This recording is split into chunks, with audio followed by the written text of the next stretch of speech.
Thank you for that small mercy, Fletcher said. How are you going to do it? Do you really want to know? Fletcher thought for a moment, and Victor saw him going back and forth in the idea before he nodded. Yes, I need to know.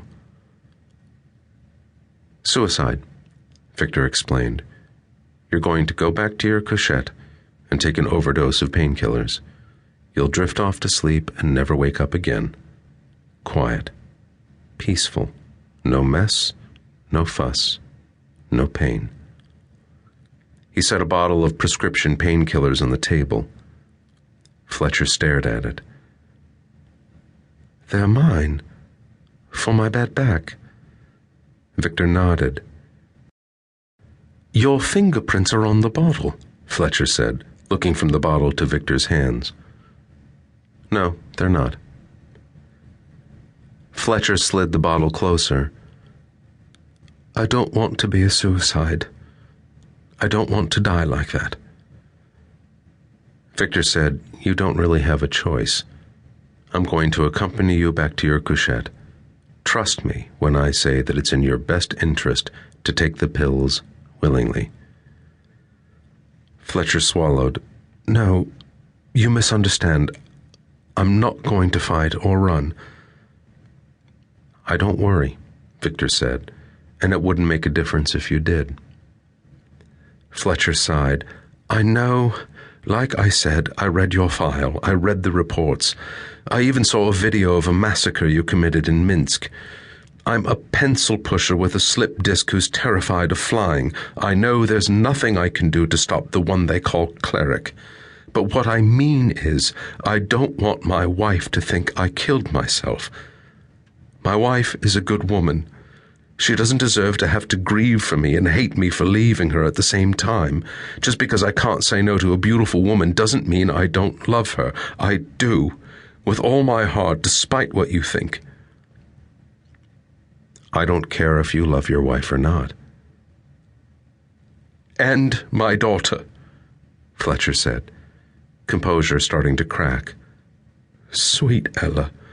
She's too young to understand, but one day she'll find out what really happened to her dad, and then she'll think I didn't love her enough to stay alive to watch her grow up.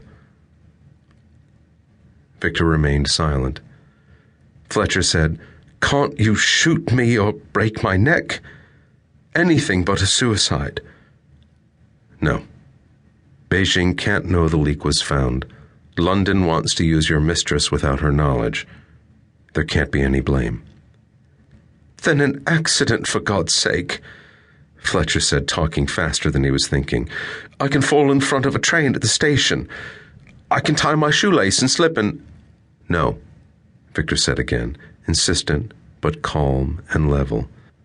You'll look coerced on the closed-circuit television CCTV recordings. It won't convince anyone. There has to be some other way. There simply has to be. I'll do anything. Victor thought a moment. It seemed only polite to consider the plea from a target to alter the method of his own death, whilst accepting the death itself as inevitable. In all his years as a professional assassin, he had never been in such a situation.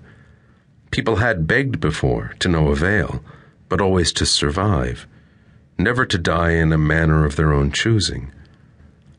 Pulling off an accident that attracted no suspicion was no small feat, hence the overdose, either with cooperation or forced. But an accident with the victim's assistance was a different matter. Go to the dining car before it closes, he told Fletcher once he had thought through the particulars, and order yourself some dinner. Dinner? Victor said, The dining car is open, but not for much longer. There is a steak option on the menu. I don't understand. When we've finished this conversation, I'll sit here, and you go order a nice slab of sirloin. Ask for it well done. Cut off a big piece. Don't chew too much before you swallow. The rest will take care of itself. Oh, I see. I'm going to choke to death. Shit.